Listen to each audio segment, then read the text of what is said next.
Senhor, quem habitará no teu tabernáculo? Quem morará no teu santo monte? Aquele que anda sinceramente e pratica a justiça, e fala a verdade no seu coração. Aquele que não difama com a sua língua, não faz mal ao seu próximo, nem aceita nenhum opróbrio contra o seu próximo. A cujos olhos o réprobo é desprezado, mas honra os que temem ao Senhor. Aquele que jura com dano seu e contudo não muda. Aquele que não dá o seu dinheiro com usura, nem recebe peitas contra o inocente. Quem faz isto nunca será abalado. Que o Senhor aplique, irmãos, a sua palavra em nossas vidas. Vamos pedir a direção do Senhor para o estudo. Pai bondoso, estamos, Senhor, na tua presença, cultuando o teu nome, prestando culto ao Senhor, te adorando. Ó Deus, porque sabemos que és o único que deve e pode ser adorado. O teu povo adora só o Senhor. Agradecemos, ó Deus, a tua palavra, porque sabemos, Pai, que transmites a nós uma mensagem através dela. Pedimos que, na tua graça, o teu Espírito aplique as verdades desta passagem nos nossos corações, no coração do teu povo, e, ó Deus, dando compreensão e entendimento, para que possamos crescer na graça e no conhecimento do nosso Senhor e Salvador Jesus Cristo. Que toda honra e glória seja dada só a Ti, em nome de Jesus. Amém. Irmãos, os irmãos podem perceber que este Salmo 15, ele começa fazendo duas perguntas. As perguntas são, na verdade, as perguntas são as mesmas, só que uma reforça a outra. Na verdade, é uma pergunta só, mas é em que a primeira pergunta reforça a segunda, mas as duas perguntas tratam de uma coisa só. A primeira é: quem, Senhor, o salmista está fazendo essa pergunta, quem, Senhor, habitará no teu tabernáculo? E a segunda pergunta é: quem há de morar no teu santo monte? A que tabernáculo o salmista está se referindo? A que monte ele está se referindo? Só tem uma resposta: os céus, onde Deus mora, a sua santa habitação, a sua santa morada. Ele não está se referindo ao templo em Jerusalém, aquele templo que Salomão construiu, porque, sendo Davi o escritor do Salmo, o templo não existia. O templo só existia com Salomão. Então ele não está falando daquele tabernáculo, né, que era um modelo do templo, mas era um lugar de adoração que era ainda rudimentar. Então ele está fazendo essas duas perguntas. E a gente percebe aqui que essas perguntas não são perguntas normais, perguntas comuns. Por quê? Pelo seguinte: quando uma pessoa faz uma pergunta, um inquiridor, ele faz uma inquirição, faz uma pergunta, qual é o objetivo dele? É procurar conhecer aquilo que não sabe, e ele usa o método de pergunta para obter uma resposta, mas geralmente o inquiridor desconhece a resposta, então ele pergunta para saber. Mas nesse caso aqui, a gente percebe que essas perguntas têm outra natureza, aquilo que nós chamamos de pergunta retórica. E o que é uma pergunta retórica? Ela difere de uma pergunta normal. A pergunta normal, o inquiridor quer conhecer. A pergunta retórica, ela já tem uma resposta óbvia, tanto para o inquiridor, para o interlocutor, para a pessoa a quem a pergunta é dirigida. Ou seja, uma pergunta retórica tem uma resposta óbvia. E que resposta é essa, aqui no texto, quando ele diz: quem, Senhor, habitará no teu tabernáculo? Quem há de morar no teu santo monte? Sabe qual é a resposta? Ninguém.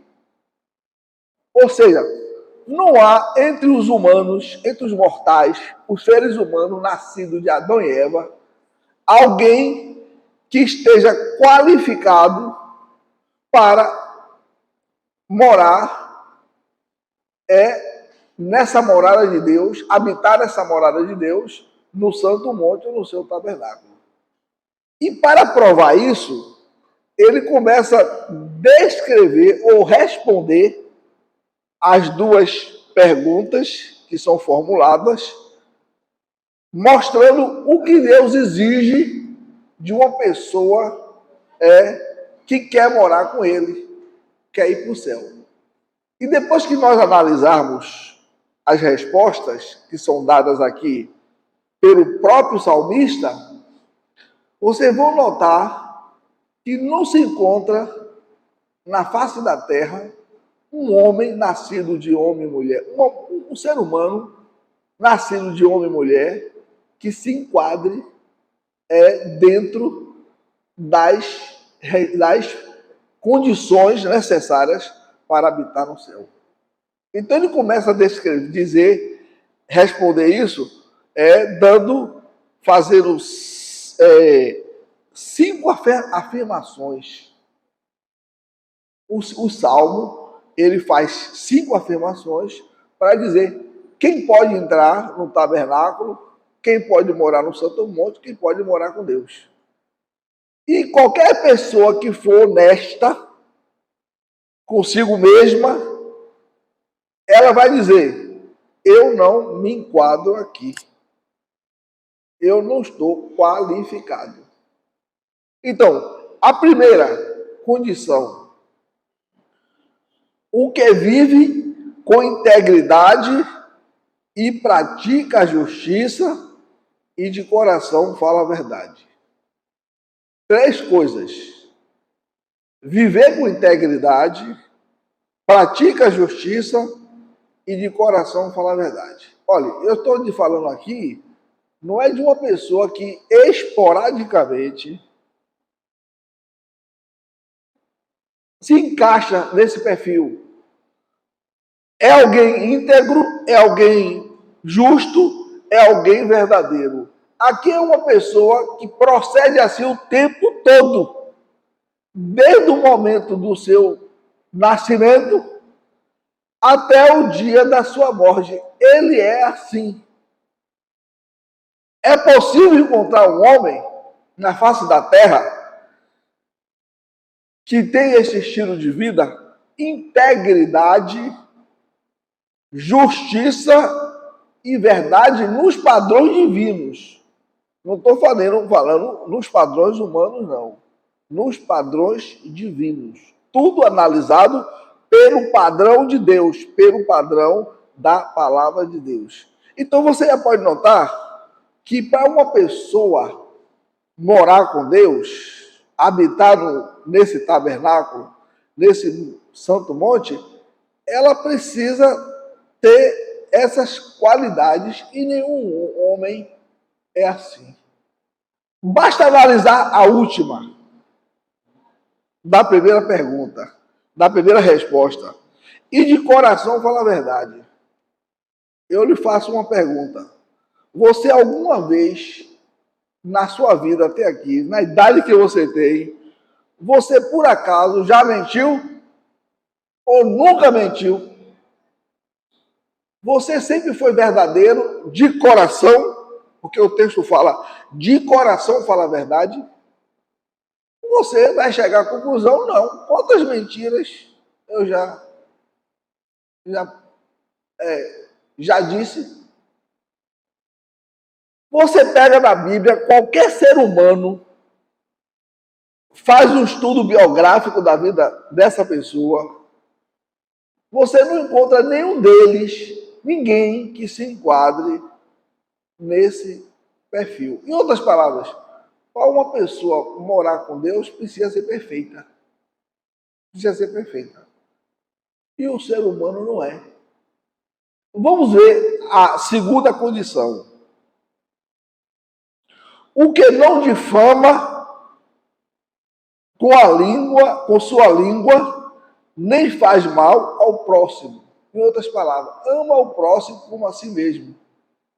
Você já notou que as exigências, as condições para uma pessoa morar com Deus é cumprir a lei, o 10 mandamentos na sua integralidade, na sua perfeição?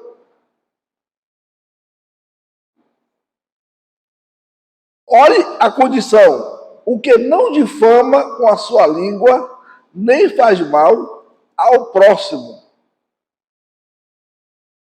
e nem lança injúria contra o seu vizinho. E quando nós analisamos as nossas vidas, as nossas experiências do dia a dia, a gente percebe que a gente não se enquadra aqui. Principalmente no nosso falar, no nosso linguajar, a gente sempre difama, nós sempre difamamos o nosso próximo. E o texto está dizendo, vai habitar com Deus quem não faz isso. Não é quem não faz só não, é quem nunca fez e quem nunca fará. Então, nenhum homem está qualificado. E quando a gente vai analisando cada vez mais essas condições que são exigidas aqui no Salmo para morar com Deus, só se existisse ou existir um homem que possa ter a capacidade de obedecer à lei de Deus desde o seu nascimento até a sua morte, ou seja, nunca peque, nunca peque. E a própria Bíblia vai dizer que aquele que diz que não peca é mentiroso. Logo, nenhum ser humano se enquadra aqui. Se enquadra aqui. Eu entendo que o salmista queria exaltar a lei de Deus. Queria ensinar ao homem o quanto ele é defeituoso e imperfeito. Que ele jamais tem condições de obedecer a Deus, às exigências de Deus, para ficar qualificado para morar com Deus. Porque é exatamente tudo isso que o homem não faz. Ele faz ao contrário. Pelo contrário, ele faz tudo ao contrário. Tudo ao contrário. Aí continua descrevendo o perfil desse homem que vai morar com Deus. O que a seus olhos tem por desprezível ao réprobo, mas honra aos que temem ao Senhor.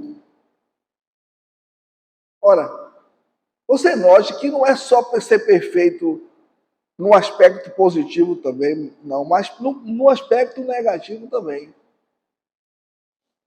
É você não fazer e detestar quem faz. É não fazer e detestar quem faz.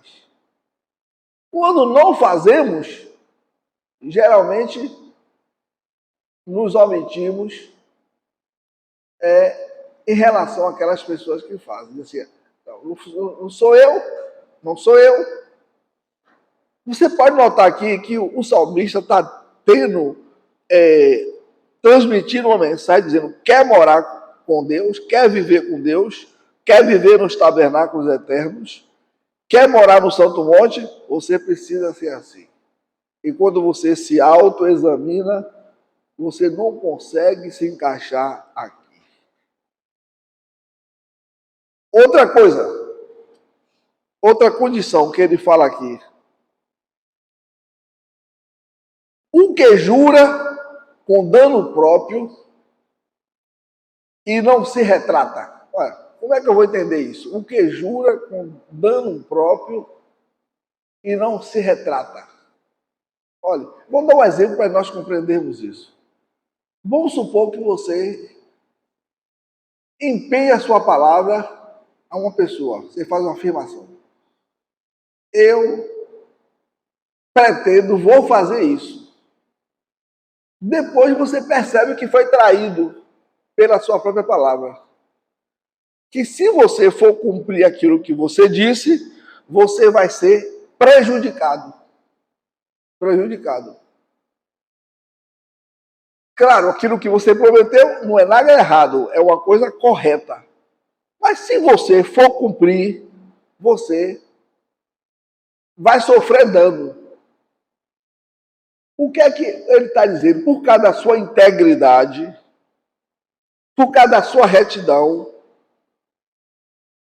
você prefere ser prejudicado, sofrer o dano, mas não se retrata. Não está falando daquela pessoa que errou, o erro é evidente, é patente, e essa pessoa, de uma maneira orgulhosa e teimosa, se recusa a se retratar. Claro que não é nesse aspecto, é no aspecto de que você deu a sua palavra e não volta atrás, cumpre a sua palavra, mesmo que aquilo venha lhe trazer prejuízo.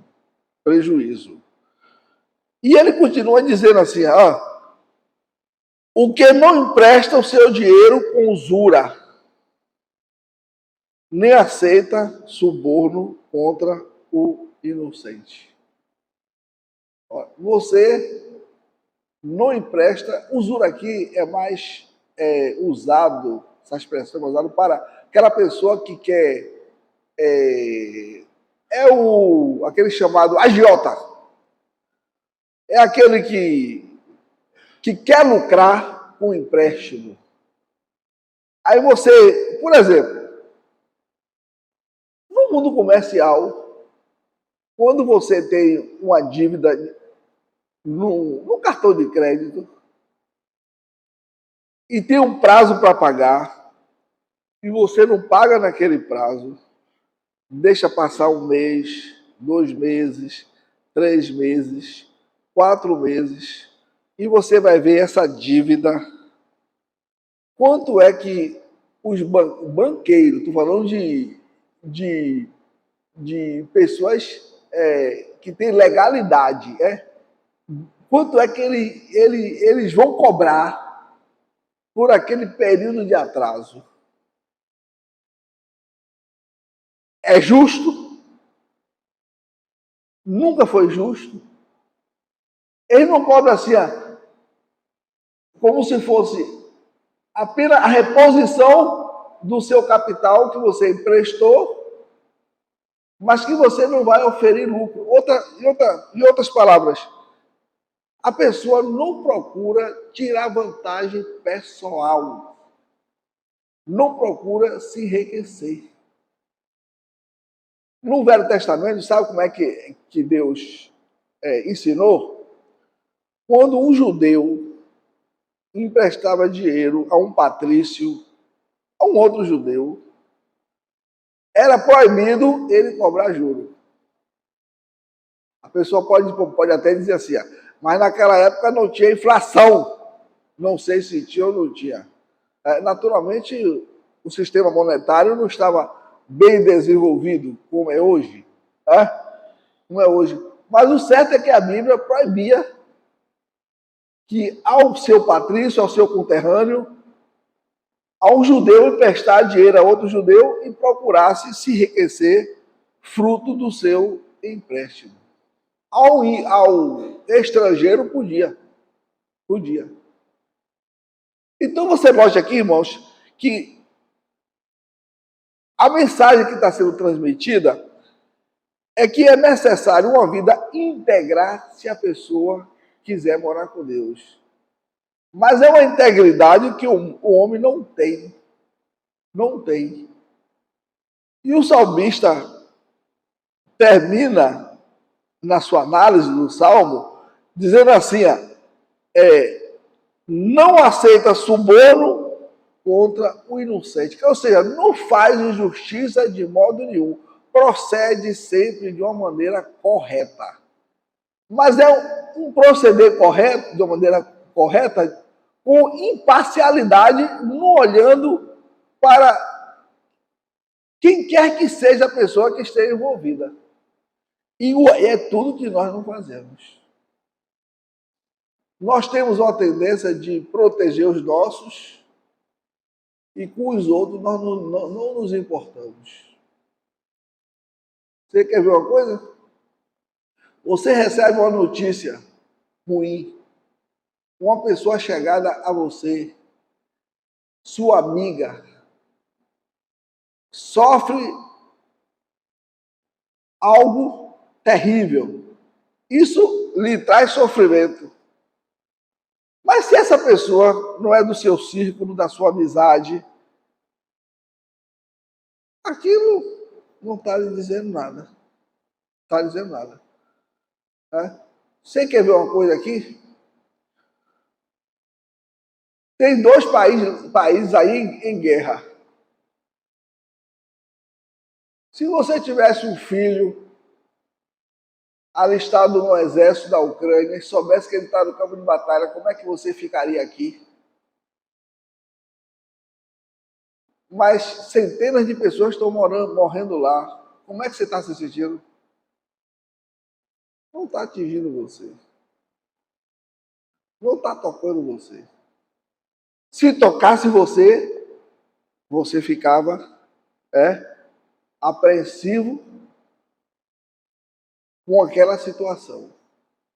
Ora, mas o texto está dizendo que um homem, para habitar nos tabernáculos eternos, morar com Deus, tem que ser perfeito. E para ser perfeito, ele tem que obedecer à lei de Deus, a lei moral, os 10 mandamentos. Obedecer na sua totalidade. E você não encontra esse homem. Então a resposta é essa. A resposta para essas duas perguntas é essa, é a mesma para as duas perguntas. Quem, Senhor, habitará no teu tabernáculo? Quem há de morar no teu santo monte? A resposta é: nenhum ser humano nascido de homem e mulher se enquadra nesse perfil. Pronto. Talvez se aqui tivesse uma pessoa que não é crente ainda, não conhecesse a verdade, e dissesse: e o que vocês estão fazendo aqui? Se vocês não vão morar no tabernáculo, você mesmo reconhece que não se enquadra nesse perfil descrito pelo salmista. E para que você está fazendo aqui? Perdendo o seu tempo. Agora, é aí que nós vamos mostrar qual o objetivo do salmista. Mostrar ao homem quem ele é e a sua incapacidade total, completa, de ser aceito por Deus.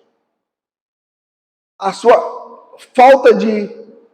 não tem condição nenhuma, ser humano nenhum. Por que o homem não tem condição? Por causa da sua situação espiritual, irmãos. Por causa da condição que ele foi submetido, foi colocado depois que ele se tornou um pecador. Eu posso dizer assim, se Adão, antes de Adão pecar, e se nós não tivéssemos pecado, porque Adão pecou, e nós não fôssemos pecadores, nós somos porque somos descendentes dele, eu diria que você e eu, nós cumpriríamos com naturalidade, com prazer e alegria, e nós íamos nos enquadrar dentro dessas condições. Se Adão não tivesse pecado, não tivesse transmitido o pecado dele para você e para mim, eu e você, qualquer ser humano, se enquadraria dentro dessas condições aqui mencionadas pelo salmista. Mas o pecado danificou o homem espiritualmente. Mas danificou de tal maneira que não restou no homem nada nele mesmo que lhe possibilitasse uma restauração, uma autorrestauração. É por isso que a Bíblia fala de uma doutrina chamada depravação total. O que é depravação total? É a doutrina que diz assim, depois que o homem pecou, depois que ele transgrediu, Adão e os seus descendentes, aquela imagem com a qual ele foi criada, porque o texto diz assim, Deus disse, façamos o homem a nossa imagem e semelhança. Aquela imagem ficou completamente danificada. Danificada da seguinte maneira, olha, pense em Adão antes de cair, antes de pecar. Pense você se não tivesse pecado. Como era Adão, como seria você? Você tinha um prazer na lei de Deus. Você tinha uma satisfação de estar na presença de Deus. Você obedeceria a Deus com o seu coração, com uma alegria tão profunda, tão grande, que Deus era a fonte do seu prazer, da sua alegria. Se o homem não tivesse caído, mas o certo é que ele caiu. E ao cair, essa condição espiritual foi totalmente invertida. Foi totalmente distorcida. De tal maneira que o homem agora tem desprazer em Deus. Os caminhos de Deus para o homem são caminhos abomináveis. São caminhos que ele detesta. São caminhos que ele não quer. Que ele não se sujeita. Que ele não se harmoniza em hipótese alguma. O pecado deixou o homem nessa condição de depravação. Ao ponto da Bíblia afirmar que o homem está morto. Morto espiritualmente, não biologicamente, mas espiritualmente. É morto em relação às coisas de Deus. E não é só isso, não. Deixou o homem incapacitado de compreender os caminhos de Deus. É por isso que Deus diz assim, os meus caminhos não são os vossos caminhos. Os meus pensamentos não são os vossos pensamentos. Isso não se aplicaria a Adão antes da queda, mas depois da queda se aplica. Se aplica. O homem ficou desse jeito. Como é que um ser que depois da queda ficou completamente depravado em relação a Deus, numa condição espiritual de morto e condenado, pode obedecer o que o salmista está falando? Pode se enquadrar nessas condições, nessas exigências. Então, o que o salmista queria dizer aqui, nenhum ser humano pode entrar no céu. Sabe quem entraria no céu? Aliás, ninguém entraria. Eu ia falar das crianças que não atingiram a idade de consciência do bem e do mal. E aí a responsabilidade não pode ser imputada a elas. Mas mesmo assim, elas não estariam em condição de ser salvas. Se Deus não tivesse feito algo pelo homem. Nenhuma criança recém-nascida que não sabe praticar o bem nem o mal poderia entrar no céu. Por que não poderia? Porque essa criança nasceu herdando a natureza de Adão. E o fazer o bem e o mal é uma questão só de tempo para ser despertada a consciência dela e ela vai escolher sempre o mal. O mal. Quando o homem hoje escolhe o bem, é mais por uma questão de medo a uma punição. Punição. Não é por um dever de consciência. Você quer ver uma coisa, irmãos? O INSS vai pagar o salário aos aposentados. Eles bem velhinhos. Eles vão para o caixa, recebem o dinheiro. Imagine se as pessoas que estão vendo tivessem o poder e nenhuma punição viesse sobre elas, não tivesse o poder público, poder repressor da justiça. Coitado dessas pessoas que não têm poder de se defender. Você pode notar que o poder constituído, os magistrados, as autoridades, são bênçãos de Deus, conforme diz a Bíblia.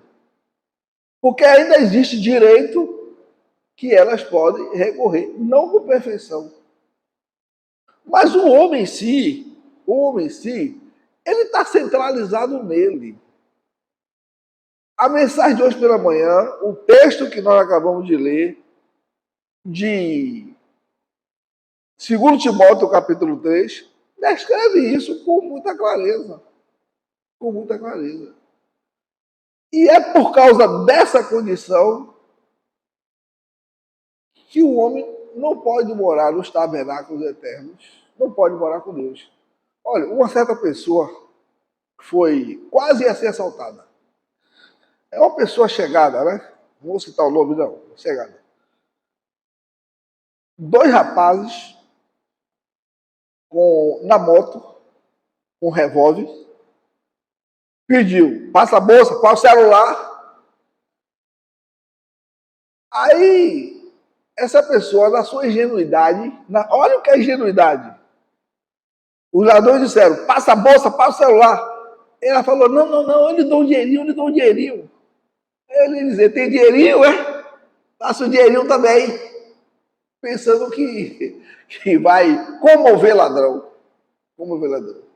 Não aconteceu nada porque os vizinhos viram e começaram a gritar, pega ladrão, polícia. Aí eles ficaram assustados e foi embora. Depois foi o que ela disse, sabe o que ela disse? Eu não fui assaltado porque eu sou uma pessoa boa. Eu sou uma pessoa muito boa. Foi isso que ela disse. Falta de entendimento de quem é ela, de quem é o ser humano. Pois bem, o homem não se enquadra dentro daqui por causa das suas condições espirituais. Então, onde está esperança? Onde encontramos esperança para esse homem, para esse ser humano? Aí é que entra. O ser humano, o homem caído, ele pode ser restaurado, a condição dele pode ser mudada, e ele pode deixar de ser filho das trevas para se tornar filho da luz, pode sair da condição de condenado para uma situação de salvo, pode sair de uma condição de uma pessoa que não tem nenhuma esperança para uma pessoa cheia de esperança. A solução para resolver o problema do homem está naquilo que Jesus fez pelo pecador. É por isso, irmãos, que a igreja, os salvos, adoram Cristo. Prestam culto ao seu Salvador. Prestam culto ao seu Redentor. Por causa daquilo que ele fez por nós. Aquilo que ele fez por nós reveste todo o processo da queda. reverte todo o processo da queda. Como é que reverte o processo da queda? A queda não deixou o homem morto?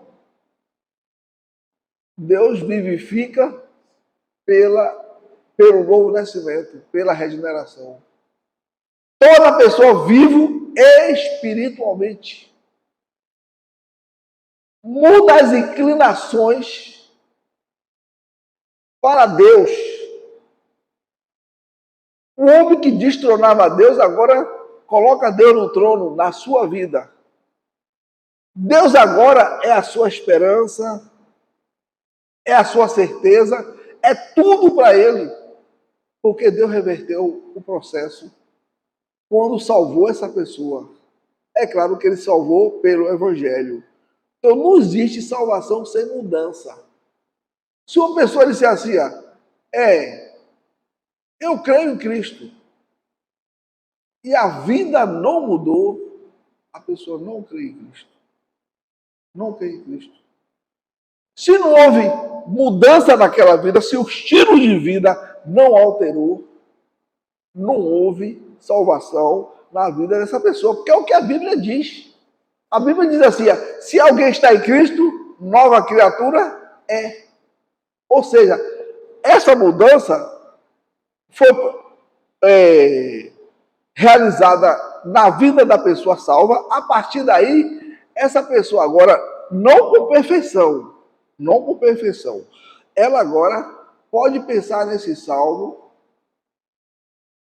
e dizer assim, se esforçar por, na vida pessoal, viver a mensagem do salmo. Ou seja, integridade, justiça, verdade, não difamar o próximo, não difamar o vizinho,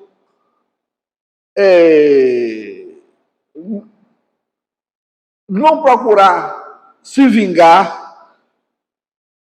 não procurar tirar vantagem das pessoas, não procurar tirar suborno, porque ele agora sabe que é uma nova criatura e não pode mais proceder desse jeito. E não deve proceder desse jeito. E eu ainda digo uma coisa, mesmo um salvo, ele não obedece isso com perfeição. Você sabe por quê? Porque a lei de Deus, a lei moral de Deus é perfeita e nem o salvo em si, mesmo depois de mudado, transformado, consegue praticar esse salvo. Sabe como é que ele pratica? Em Cristo. É por isso que o texto diz assim, porque o fim da lei é Cristo para a justiça de todo aquele que crê. Então, irmão, você note o valor da morte de Cristo. Porque Cristo lhe salvou e a justiça dele foi imputada a você. Você, então, pela misericórdia e graça de Deus, você cumpriu a lei, não você, Cristo cumpriu e os méritos de Cristo passaram para você. Agora, o crente vai ser perfeito não aqui na terra. Ele vai ser perfeito quando abandonar essa terra. Quando deixar essa vida, entrar nesse tabernáculo, nesse monte, sem nenhuma bagagem de pecado, pelos méritos de Cristo. É por isso que o crente tem que glorificar a Deus. Deus me salvou, mas minha salvação é no meu Redentor. A pessoa tem que colocar sua fé, sua confiança naquele que morreu na cruz, que lhe deu salvação, lhe tornou perfeito e lhe tornou filho de Deus. O crente tem que colocar sua confiança exclusiva na redenção, no Redentor. Nunca no seu ser. Mesmo depois que Deus lhe salvou, você continua com a herança maldita de Adão. Convive com ela. Mas você pode pensar também assim, mas em Cristo tudo é revertido. Então, quando eu leio esse salmo, você lê, diz assim, eu cumpro esse salmo porque sou um crente. Ou seja, em Cristo eu cumpro esse salmo. Mas isso não impede que você como crente, procure viver a mensagem desse salmo. Porque tem até pessoas descrentes, que não têm o conhecimento que o crente tem, por um dever de consciência, ele procura ser correto. Imagina o crente. O crente deve ser correto e honesto no máximo que ele puder ser. O máximo que ele puder ser. Aí você diz assim, tem um crente que comprou e não pagou. Coisa feia, coisa feia, coisa feia. Né? O crente tem que ter uma vida reta, correta, e quando ele errar, que ele vai errar, ele reconhece isso e diz, não, Cristo é o meu Redentor, minha confiança nele. Então, por isso que Cristo é a nossa esperança, é tudo para nós. Nossa esperança. Então, irmãos, é isso que Deus requer de você, requer de mim. Viver uma vida mais perfeita que você pode fazer. Mas sempre atribuir o mérito ao seu Redentor, não a você. Eu não fui assaltada porque eu sou uma pessoa boa e Deus viu isso. O crente nunca vai pensar assim. Então, que nosso Deus nos ajude e vamos verificar se a nossa vida muda mesmo. Se no dia a dia muda. Ou eu sei toda a verdade e só fico fazendo o contrário. Só fico fazendo o contrário.